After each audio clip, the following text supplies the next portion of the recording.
नमस्कार विद्यार्थी मित्रांनो. आज 15 ऑगस्ट 2026 भारतीय स्वातंत्र्य दिनाच्या खूप खूप शुभेच्छा. बघा, आज आपण समरूपता पाठातील पुढचा भाग पाहू. समरूपता पाठातील आपण आतापर्यंत दोन प्रमेय आणि दोन प्रमेयाचे व्यत्यास एवढ्या गोष्टी शिकलो आणि त्याच्यावरचे सराव संच शिकलो. ठीक आहे ना. आता आपल्याला बघायचं आहे पुढे समरूप त्रिकोणाच्या क्षेत्रफळाचे प्रमेय. इथे दोन गोष्टी आहेत, एक त्रिकोण समरूप आहेत आणि दुसरं त्यांचे क्षेत्रफळ घ्यायचे, म्हणजे क्षेत्रफळाचं गुणोत्तर घ्यायचं आहे. ठीक आहे ना. आणि ह्या दोन्ही गोष्टी आपण आधी शिकलो. आपण काय शिकलो आधी, की जर दोन त्रिकोण समरूप असतील तर त्या दोन त्रिकोणाच्या सर्व संगत बाजू ह्या समान प्रमाणात असतात. आठवते तुम्हाला? याच्यावर आपण व्हिडिओ बनवलाय आणि याच्यावर आपण आधीचे सराव संच सुद्धा सोडवले. ठीक आहे ना. दुसरी गोष्ट, आपण सराव संच 1 मला वाटतं 2 किंवा 1.3 मध्ये आपण शिकलो की दोन त्रिकोणाच्या क्षेत्रफळाचं गुणोत्तर कसं असते. ठीक आहे ना. आठवते का तुम्हाला? त्रिकोणाच्या क्षेत्रफळाचं सूत्र 1/2 पाया गुणिला उंची. मग असेच जर का दोन त्रिकोण घेतले आणि दोन त्रिकोणाच्या क्षेत्रफळाचं गुणोत्तर घेतलं तर 1/2 कटल फक्त, है ना. 1/2 कटल आणि उरल काय, तर पाया उंचीचा गुणाकार पाया उंचीचा गुणाकार, म्हणजे दोन त्रिकोणाच्या क्षेत्रफळाचं गुणोत्तर हे त्यांच्या पाया उंचीच्या गुणाकाराच्या गुणोत्तरा एवढं येते. आठवते तुम्हाला? मग त्याच दोन गोष्टीचा इथे वापर करावा लागणार आहे आपल्याला. ठीक आहे ना. मग आता प्रमेयाचं काय म्हणणं आहे की जर दोन त्रिकोण समरूप असतील, इथे आकृती दिली ना, आकृतीत दोन त्रिकोण दिलेत एबीसी आणि पीक्यूआर आणि ते समरूप आहेत, ते तुम्हाला आकृतीतही दिसते की ते दोन त्रिकोण समरूप होतात म्हणून. जर दोन त्रिकोण समरूप असतील तर त्यांच्या क्षेत्रफळाचे गुणोत्तर हे त्यांच्या संगत भुजांच्या वर्गाच्या गुणोत्तरा एवढं येत असते, असं या प्रमेयाचं म्हणणं आहे. इथे दोन त्रिकोण दिलेत ए बी सी, ह्याच्यामध्ये कोण आणि पी क्यू आर, याच्यामध्ये या एबीसी मधला बी कोण हा पी क्यू आर मधल्या क्यू सोबत एकरूप आहे, एबीसी मधला सी कोण हा पी क्यू आर मधल्या आर सोबत एकरूप आहे. म्हणजे याचा अर्थ या दोन त्रिकोणातल्या दोन दोन संगत कोण जे आहेत ते एकरूप आहेत, है ना. दोन कोणाच्या जोड्या एकरूप आहेत, म्हणजे याचा अर्थ हे को कसोटीनुसार हे दोन त्रिकोण समरूप आहेत, ते त्यांनी दिलेले आहे, आपल्याला ते लिहायचं काम नाही. ठीक आहे ना. हे पक्षमध्ये येते समजा. मग पक्षमध्ये काय लिहू शकतो मी की त्रिकोण ए बी सी समरूप त्रिकोण पी क्यू आर. आणि आकृतीत अजून काय दिलंय की एडी हा लंब टाकलेला आहे बीसी वर आणि पीएस हा लंब टाकलेला आहे क्यू आर वर. मग आता जर का मला हे माहित आहे की जर हे त्रिकोण समरूप असतील तर मला काय माहित होते की त्यांचे संगत बाजू समान प्रमाणात असतात. मग मी ते लिहून घेतो, तुम्हाला पुढे लागणार आहे ते, मग मी ते आताच लिहून घेतो. मी काय करतो ना की यातली ए बी बाजू घेतली, या त्रिकोणातली पी क्यू घेतली. ठीक आहे ना. मग ए बी छेद पी क्यू चं गुणोत्तर समान येईल बीसी छेद क्यू आर सोबत, ह्याचं गुणोत्तर समान येईल एसी छेद पी आर सोबत. बरोबर आहे का? है ना. समरूप त्रिकोणाच्या संगत भुजा असतात ह्या, हे आपण शिकलो. ठीक आहे ना. समजलं ना.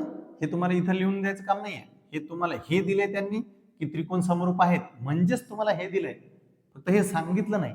हे तुम्हाला माहित आहे, जर त्रिकोण समरूप असतील तर हे असं असते, हे तुम्हाला माहित आहे. ठीक आहे ना. त्याच्यामुळे हे इथं लिहायचं काम नाही, हे तुम्हाला सिद्धतेत लिहायला लागेल. पण मी इथं लिहून घेतलं तुम्हाला समजावं म्हणून ताबडतोब की त्रिकोण समरूप आहेत, मग हे असं लिहिता येते. समजलं का?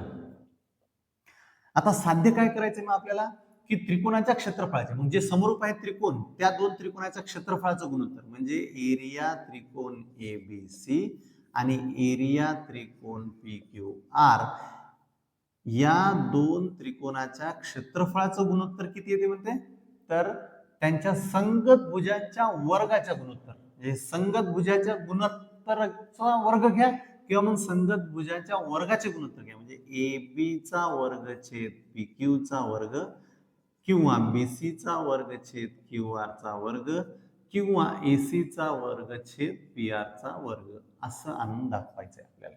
ठीक आहे ना. म्हणजे हे झालं आपलं साध्य करायचं ते. आता सिद्धता पाहू आपण. ठीक आहे ना. हे आणणं काही खूप अवघड नाहीये, फक्त तुम्हाला दोन गोष्टी पाहिजेत त्या वापरता आल्या पाहिजेत. एक म्हणजे आता तिथं मी लिहून टाकली, जी एक गोष्ट पाहिजे तिथं मी लिहून टाकली इथं. ठीक आहे ना. की जर दोन त्रिकोण समरूप दिलेत तर त्याच्या संगत बाजू समान प्रमाणात. आता दुसरी एकच गोष्ट राहिली, ती म्हणजे त्रिकोणाच्या क्षेत्रफळ काढणं.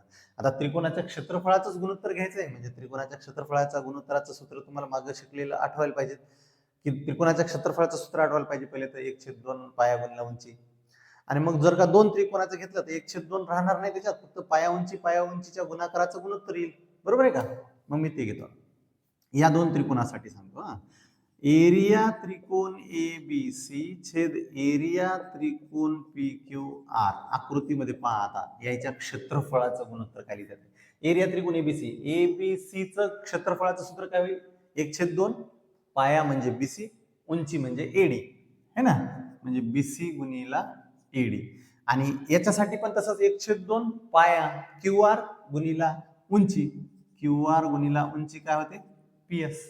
आता 1/2 दोघातही मी लिहिणार नाही कारण ते कटते, तुम्ही हे शिकले आधी, बरोबर आहे. याला मी 2 नंबरचं समीकरण म्हणतो.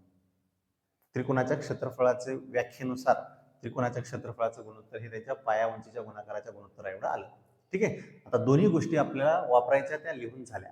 ठीक आहे ना. आता मी काय करतो, आता मला ह्यातला समजा एक कोणतं पण समजा हे सिद्ध करून दाखवायचंय मला, तर मी काय करतो ना, हा इकडचा त्रिकोण घेतो यातला आणि यातला पण इकडचा त्रिकोण म्हणजे त्रिकोण ADB व त्रिकोण PSQ मध्ये या दोन त्रिकोणाचा विचार करतोय. पहा आता ADB आणि PSQ या दोन्ही त्रिकोणातली एक एक जोडी तर त्यांनी दिलेली आहे एकरूप आहे म्हणून, यातला B आणि यातला Q, बरोबर आहे. वाटल्यास मी ती लिहून घेतो. कोण यातला या ADB मधला कोण ABD एकरूप कोण PQS हे दिलेलं आहे. ठीक आहे ना. अजून एक जोडी कोणती तरी दिलेली आहे, पहा बरोबर, या दोन त्रिकोणात ADB आणि PSQ मध्ये कोणती? ही है ना. हा 90चा आहे, हा पण 90चा आहे, म्हणजे ते दोन्ही एकरूप आहेत. मग मी तसं लिहितो, कोण ADB इकडल्या त्रिकोणातला आणि इकडल्या मधला PSQ, बरोबर आहे का? ठीक आहे ना. हे प्रत्येकी 90 अंशाचे आणि हे दिलेले आहेत, मग या दोघांना पण दिलेलेच लिहून टाकतो, म्हणजेच पक्ष. कळलं?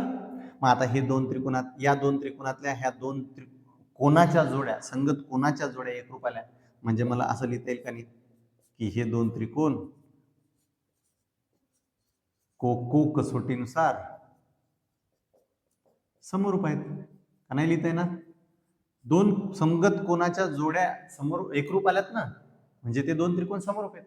मग आता जर त्रिकोण समरूप असतील तर पुन्हा एकदा आपल्याला ते वाक्य आठवायचंय. जर दोन त्रिकोण समरूप असतील तर त्याच्या संगत बाजू समान प्रमाणात असतात, बरोबर आहे का? म्हणजे मी इथे लिहू शकतो AD छेद PS बरोबर BD छेद QS, बरोबर आहे.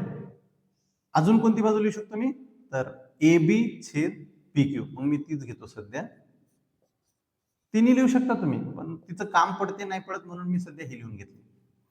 चला आता पहा, आता आपलं सिद्ध झाल्यासारखं झालंय. ठीक आहे ना. लक्ष द्या. आता 2 नंबरच्या समीकरणात BC गुणिला AD छेद QR गुणिला PS असं होतं. मी याला हे अंश अंश गुणाकारात छेद छेद गुणाकारात मी याला असं घेऊन लिहिलं तुम्हाला समजण्यासाठी, म्हणून थोड्या वेळासाठी, तर चालते का? काही बदल होते का? नाही होत. अजूनही हे गुणाकारात येतं आणि हे पण गुणाकारात येतं, बरोबर आहे. पण मला ह्याचं काम आहे म्हणून मी तुम्हाला समजण्यासाठी म्हणून असं करून दाखवलंय. आता पहा, इथे आहे आपल्याकडे AD भागिला PS दिसलं, आणि इथे पण आपल्याकडे AD भागिला PS आलाय. मग AD भागिला PS म्हणजे काय होते या 3 नंबरच्या समीकरणानुसार? AB छेद PQ. म्हणजे मी 3 नंबरचं समीकरण जर का 2 नंबरच्या समीकरणात ठेवतो, समीकरण 3 हे समीकरण 2 मध्ये ठेवू तर कसं होईल? एरिया त्रिकोण ABC छेद एरिया त्रिकोण PQR बरोबर काय होईल? BC छेद QR गुणिला AD छेद PS च्या जागेवर मी काय लिहू शकतो? 3 नंबरचं समीकरण उचला, AD छेद PS पहा, AD छेद PS च्या जागेवर इथे काय ठेवू शकतो मी? AB छेद PQ, बरोबर आहे का? कळलं? ठीक आहे. आता इथेच मला अजून एक बदल करायचा आहे. इथे आहे आपल्याकडे BC छेद QR, BC छेद QR. BC छेद QR च्या साठी मला काय लिहिता येते बघा, BC छेद QR म्हणजे AB छेद PQ होते, है ना. म्हणजे मी या समीकरणाला जर का समजा पुढचा क्रमांक दिला, तर समीकरण 1 वरून समीकरण 4 कसे लिहिता येते पहा.